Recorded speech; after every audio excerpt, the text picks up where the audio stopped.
मैंने अब्दुल्लाह का बढ़ा हुआ हाथ थाम कर मुसाफा किया। उसने बात जारी रखी, इसी दरगाह का एक मुजाविर हूँ, खिदमत करता हूँ यहाँ आने वाले ज़ायरीन की। मैंने गौर से अब्दुल्लाह की जानिब देखा। आप अपनी गुफ्तगू से तो पढ़े लिखे लगते हैं, फिर ये सब कुछ। मैंने जानबूझकर अपनी बात अधूरी छोड़ दी। वो मेरी बात सुनकर हल्के से मुस्कुराया। शायद आप भी पढ़ाई का मकसद सिर्फ किसी सरकारी नौकरी का हुसूल ही समझते हैं। वैसे मैंने भी कुछ सफ़े स्याह तो किए थे, लेकिन यहाँ आकर पता चला कि अब तक सिर्फ वक्त ही ज़ाया करता रहा। बहरहाल आप बताइए, मैं आपकी क्या खिदमत कर सकता हूँ?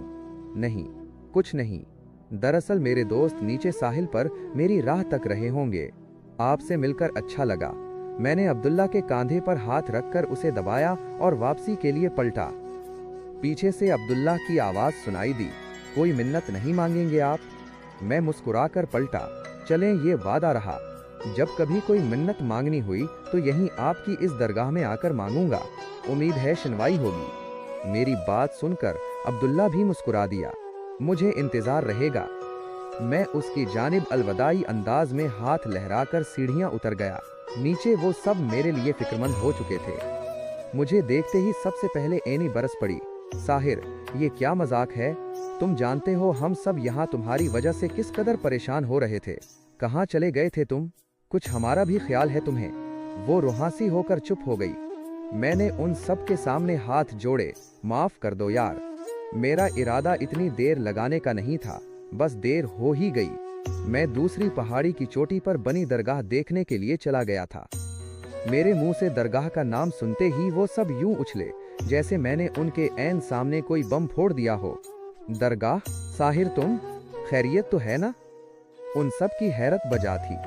हम में से वहाँ ऐसा कोई भी न था जिसने आज तक दरगाह तो किया, ईदगाह की भी कभी जियारत की हो। हम वो थे जिनके लिए लोग मिन्नतें मांगते थे। हमें भला ऐसी जगहों से क्या वास्ता?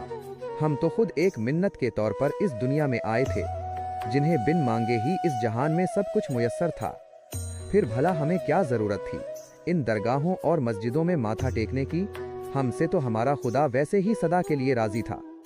मैंने जुर्माने के तौर पर इसी रात सभी को हॉलिडे इन में डिनर की दावत दी, तब जाकर उन लोगों का गुस्सा ठंडा हुआ। लेकिन एनी अभी तक रूठी हुई थी। वो मुझ पर दूसरों से कहीं ज्यादा अपना हक समझती थी और उसी हक का मान उसे यूं रूठने पर मजबूर भी करता था।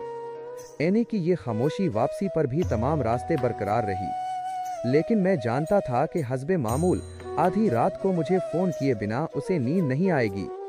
लेकिन इस रात थकन की वजह से मैं इस कदर गहरी नींद में था